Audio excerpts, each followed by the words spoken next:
वैराग्याचे मूर्तिमंत पुतळे श्री क्षेत्र देहू निवासी वारकरी संप्रदायाच्या कलशस्थानी विराजमान असणारे सदेह वैकुंठाला जाणारे ज्यांना पंचम वेद असं म्हटलं जातं असं या अभंगामध्ये जगद्गुरु तुकोबाराय आवडे हे रूप गोजिरे सगुण पाहता लोचन सुखावले आवड पहिल्या चरणामध्ये तुकोबाराय आवड सांगतात दुसऱ्या चरणामध्ये तुकोबाराय प्रार्थना करतात माता दृष्टी पुढे ऐसा जिंदूर आहे जो मी तुझं पाहे पांडुरंगा किंवा जो मी तुझं पाहे वेळोवेळा लांझामध्ये मान लागले ती गोडी ते जीवे न सोडी ऐसे झाले चौथ्या चरणामध्ये तुकोबाराय प्रार्थना करतात मागणी मागतात भगवंताकडे तुका म्हणे आम्ही मागावी लढवारी पुरवावी आळी माय बापा विठ्ठला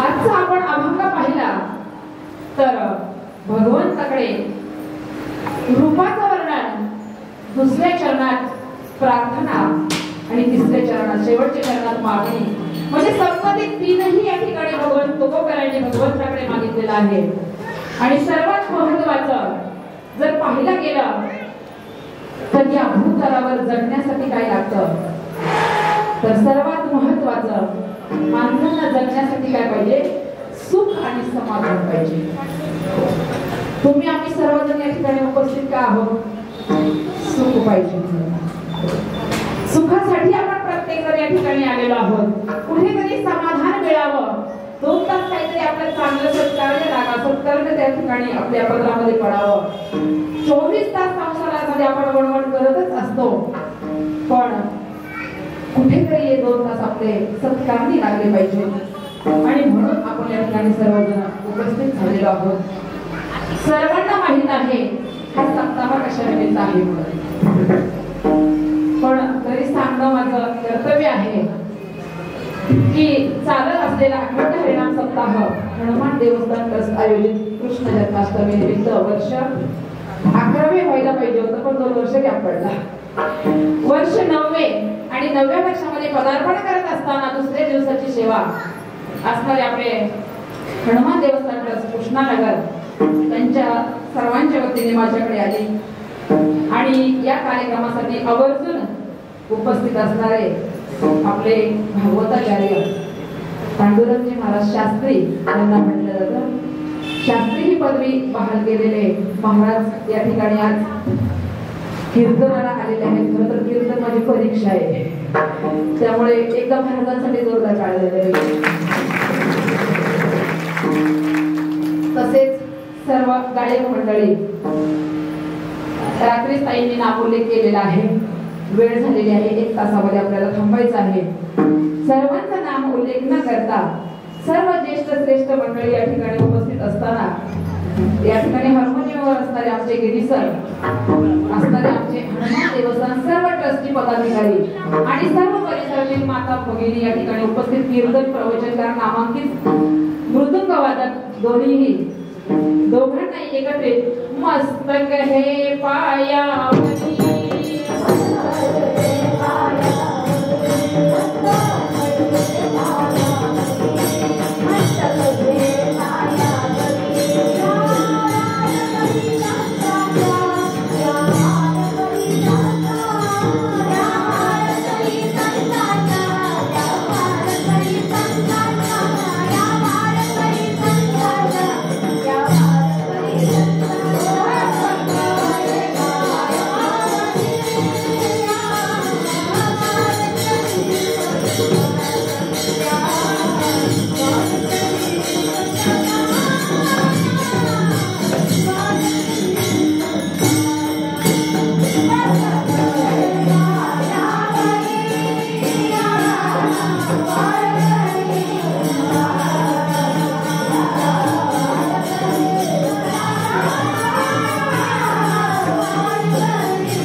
सेवेसाठी येतात त्यांना सुद्धा वंदन देऊन सेवेला प्रारंभ होईल.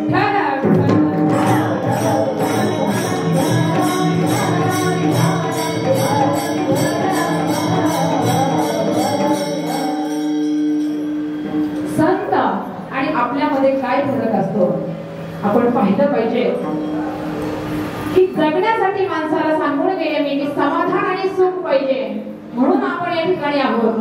पण समाधान आणि सुख जर पाहिजे असेल तर सर्वात महत्त्वाचं जगण्यासाठी लागतं ते काय?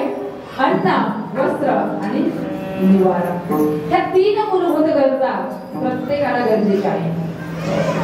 कारण जगायचं असेल तर अन्न गरजेचं आहे, वस्त्र गरजेचं आहे आणि निवाराही गरजेचा आहे. म्हणून या तीनही गोष्टी गरजेच्या असताना सर्व काही आपल्याकडे अनुकूल असताना सुद्धा आपल्याला सुख का नाही, आपण सुखी का नाही? आणि साधू संतांचा विचार करा. साधू संतांकडे पाहिला तर कोणाकडेच या ठिकाणी राहिला घर एक नाथ बाबा सोडले तर बाकी सर्वांचा जर विचार केला तर खरोखर डोळ्यात पाणी आल्याशिवाय राहणार नाही. असे असणारे विचार करू आपण प्रथमतः अन्नाचा, अन्न, वस्त्र, निवारा. की आपल्याकडे आपण जर पाहिलं तर 2 वर्ष मला वाटतं कोरोनामध्ये गेले. पण 2 वर्ष कोरोनामध्ये गेलेले असताना सुद्धा कोणी उपाशी राहिलं का? असं ऐकलं आपण या 10-15 वर्षामध्ये असं कधी कोणाच्या कानावर किंवा बातमी किंवा टीव्ही वरती असं आलं का की एखाद्याची बायको अन्ना वाचून गेली? आलं नाही, कोणाचीच नाही. खाऊन खाऊन भरपूर जणांच्या गेल्या असतील. शुगर, बीपी, डायबिटीस सोडून द्यावे.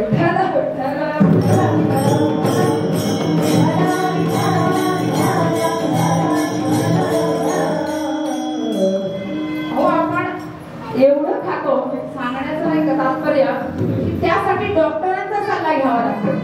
डॉक्टरांनी आपल्याला सांगावं लागतं की आपण काय डाएट केलं पाहिजे. पण थोडस माझ्या तुकोबारायकडे चला. स्त्री एक अन्न करता मेली. तुकोबारायांची पत्नी अन्न नव्हती म्हणून मेली, खायला नाही म्हणून. पण तरी सुद्धा तुकोबारायांनी हार मांडली नाही. दुसरी गोष्ट विचार करू आपण वस्त्र. वस्त्राच्या बाबतीत जर सांगायचं झालं तर पहिलं असं होतं 1 किंवा 2 शर्ट असायचे दोघांची कंपाऊंडमध्ये. आमचे साहेब या ठिकाणी उपस्थित आहेत, जे माझे प्रथम गुरु आहेत. त्यांना विचारा, ज्यावेळेस आमचं लग्न झालं ते म्हणते ना माझी इज्जत चढल्यावर काढतो काय. पण सत्य परिस्थिती आहे की ज्यावेळेस आमच्या लग्नाला आदल्या दिवशी ते आले मित्राचा शर्ट घालून आले ते साहेब. सांगण्याचं तात्पर्य की वस्त्र आपल्याकडे त्यावेळेस कमी होते, कमी प्रमाणात होते. पण आता जर आपण पाहिलं तर एक काय करतात कमीत कमी 10-15 जास्तच नाही कशी बरोबर जास्तच आहे. प्रत्येकाकडे जर आपण पाहिलं तर भरपूर आहे. मी फक्त ह्यांचं सांगते, अजून तुमच्याकडे यायचे. जर आपण विचार केला तर प्रत्येकाकडे 10-15 ड्रेस तर नक्की आहेत. थोडस महिला वर्गाकडे या. महिलांमध्ये जर आज आपण पाहिलं तर एवढ्या साड्या आहेत, एवढ्या साड्या आहेत, एवढ्या साड्या आहेत. कपाट उघडलं तर साड्या अंगावर पडतात. एवढ्या साड्या प्रत्येकीकडे आहेत. आणि गावाकडे जर पाहिलं, आता बरेच लोक पहिले म्हणायचे की गावाकडे वस्त्रांचं कमी आहे, पण आता गावाकडे ती पद्धत राहिली नाही. गावाकडे सुद्धा कपाट नसतील कदाचित, पण मोठ्या पेट्या असतात, पेट्या. आणि त्या पेट्यांमध्ये संजीवनी काही एवढ्या साड्या असतात की पेटीचा कोंडा जर खोलला तर परत लागत नाही. त्याच्यावर बसावं लागतं आणि मग पडावं लागतं. म्हणजे वस्त्राची मोबलता आपल्याकडे आहे. पण माझ्या तुकोबारायांच्या पत्नीचा विचार करा. तुकोबारायांच्या पत्नीला 2च साड्या होत्या. 2च साड्या असताना ज्यावेळेस दरवाजावर मागण्यासाठी आई साहेब आल्या आणि त्यांनी मागितलं समोर तुकोबारायांकडे, आंघोळीला गेले ते माझे जवळ साहेब आलेल्या दरवाजाच्या अतिथीला तुकोबारायांनी एक साडी देऊन टाकली. एकच साडी शिल्लक राहिली.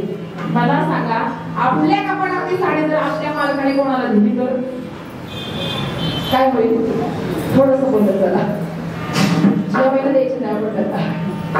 कपाट भरून साड्या जरी असल्या तरी आपली देण्याची दानत नाही. पण साधू संतांमध्ये हाच फरक आहे त्यांच्या आणि आपल्यामध्ये की त्यांनी एक दोनच साड्या असताना सुद्धा एक साडी येणाऱ्या दरवाजावर अतिथीला दिली आणि माझ्या जिजाऊ आईसाहेबांना मात्र एकच साडी राहिली, एकच साडी धुवून त्या घालायच्या, पण तरीही तक्रार केली नाही, कधीच तक्रार केली नाही. अशा असणाऱ्या जिजाऊ आईसाहेब चला थोडंसं पुढे. अन्न, वस्त्र, निवारा सर्वांना माहित आहे. घर चंद्रमोळे. तुकोबारायांचं घर कसं होतं की तुकोबारायांच्या घरी जर आपण पाहिलं तर एवढं दैन्य होतं की पहिले तर सांगून गेले मी एक पत्नी अन्नाशिवाय गेली आणि असं असताना सुद्धा ज्यावेळेस राजांनी नंदराला पाठवला त्यावेळेस तुकोबारायांनी नाकारला आणि असं असताना सुद्धा त्या ठिकाणी तुकोबारायांचा पाहुणा प्रत्यक्ष भगवंत पांडुरंग परमात्मा झाला. आणि असं असणारा पांडुरंग परमात्मा ज्यावेळेस तुकोबारायांच्या घरी आला, घरी आल्यानंतर सोफासेट नव्हता त्यांच्याकडे. जसं आपल्याकडे आज आहे, आपल्याकडे दिवाण आहे, सोफासेट आहे, नवे नवे काही ठिकाणी जर आपण पाहिला तर बाहेरचं फर्निचर आपण करतो, पण माझ्या तुकोबारायांच्या घरी जर पाहिलं तर काय होतं, घरी मोडकी आवाज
घरी मोडकी आवाजा वरी वाकळ आणि जर्जीला.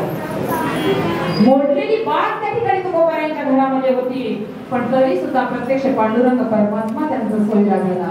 एवढा अधिकार साधू संतांचा. आपल्या घरी पाहुणे येतात, कोण कोण आपले, आणि तेही गेल्या 2 वर्षामध्ये फिरकलेले आहे. 2 वर्षामध्ये करोनाचा हा जो महामारीचा रोग असा आला की त्यांनी आपले कोण आणि परख कोण हे दाखवून दिलं. आपलं कोण आणि परख कोण हे दाखवून दिलं.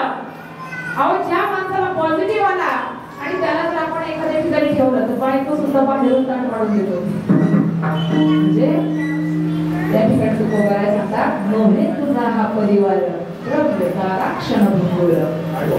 हे तुझं नाही बाबा, तू म्हणतोस फक्त माझं, पण हे तुझं काहीच नाही.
कोणीच कोणाचं नाही, सोडून द्यायचं का? सांगतात की कोणीच कोणाचं नसता. असो, अन्न वस्त्र निवारा आणि याच्याबरोबर आणखी 2 गोष्टी लागतात, धन आणि मान. कारण धन असल्याशिवाय माणूस जीवन जगू शकत नाही आणि समाजामध्ये जगताना मान पाहिजे. प्रत्येकाला या ठिकाणी काय पाहिजे? मान पाहिजे. तुम्ही म्हणाल असं काही नाही ताई, या ठिकाणी प्रत्येक जण येतं, पण आपण जर पाहिलं तर साधं लग्न करायचं म्हटलं आणि ज्यावेळेस नवरा नवरी त्या ठिकाणी मंडपामध्ये येतात आणि मंडपामध्ये आल्यानंतर नवरा आणि नवरीच्या पाठीमागे 2 माणसं उभे असतात. ते कोण असतात? कोण असतात? कोणाचे? चौधराचे. कोणाचे मामा? हा, त्या मुलीचे आणि त्या मुलाचे मामा असतात. म्हणजे मामा हा सुद्धा काय आहे? मान आहे.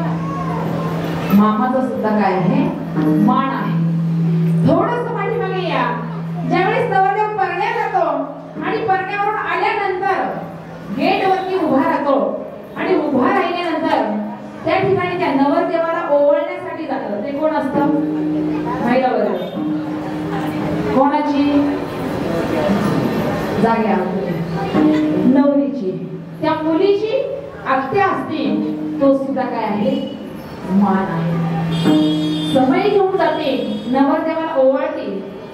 100 रुपयाचा डबा, 1000 रुपयाची साडी, असं तो काय आहे? मान आहे. म्हणजे संसारामध्ये मान आहे. आणखी थोडस पुढे गेलं तर प्रथमेश महाराज नवरदेवाचा कान पिळायचा मान, तो सुद्धा काय आहे? मान आहे. काय सांगते मी की संसारामध्ये जगत असताना मान प्रत्येकाला पाहिजे. आणि तुकोबारायनं जर पाहिलं तर गावात सुद्धा मानलं जाऊ. कोपला तो पाटील गावाचे लोक, आता मला कोण झाली. तुकोबाराय सांगतात, भगवंता अरे ते गावचे लोक सुद्धा माझ्यावरती रागावले आणि पाटील सुद्धा माझ्यावर रागावता. राहायचं कसं आणि जगायचं कसं? प्रश्न पडतो तुकोबारायांना. आणि धन तर विचारूच नका. धन आपल्या प्रत्येकाकडे आहे. प्रत्येकाच्या मानाने आपापल्याला प्रत्येकाला भगवंताने धन दिलेलं आहे.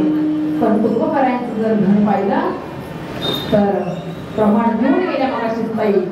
पण हे सगळं अनुकूल वातावरण असताना सुद्धा साधू संत जे जगत होते ते अतिशय सुख समाधानामध्ये जगत होते.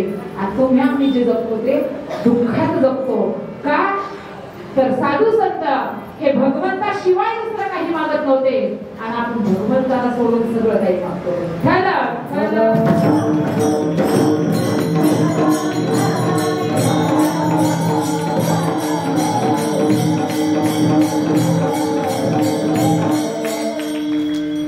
आणि असं वातावरण, अनुकूलित वातावरण असताना सुद्धा तुकोबाराय सांगतात, भगवंता मी समाधानी आहे, सगळं काही माझ्याकडे आहे, मी तुझ्यापर्यंत आलेलो आहे. पण आता जर तुला जायचंच असेल ना मला, तर मला एकच माझ्या जीवनामध्ये येऊन या जीवनाचं सार्थक व्हायचं असेल तर एकच झालं पाहिजे. आणि तेच तुला मागतो. त्या अभंगाचा प्रथम उच्चार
तुकोबारायांनी, तेव्हा आम्हाला जर काय आवडत असेल ना, आवडे हे रूप गोजिरे सगुण पाहता लोचन सुभावले.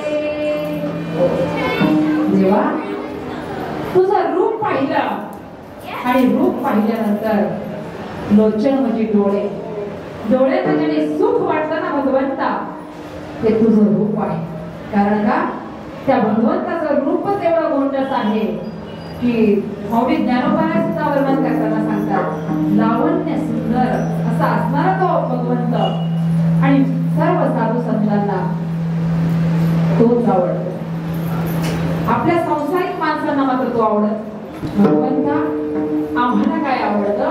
तुझं रूप आवडतं. रात्री नामपण सांगितलं, तुझं नामही आवडतं आणि तुझं रूपही आवडतं. आणि एक ठिकाणी तुकोबाराय वर्णन करताना सांगतात,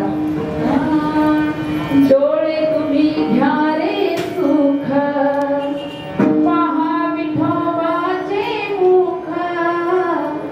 डोळे तुम्ही घ्या रे सुख पहा विठोबाचे मुख. डोळ्यांनो तुम्हाला जर सुख वाटत असेल तर कशात वाटणार आहे? ते भगवंताच्या रूपाने वाटणार आहे.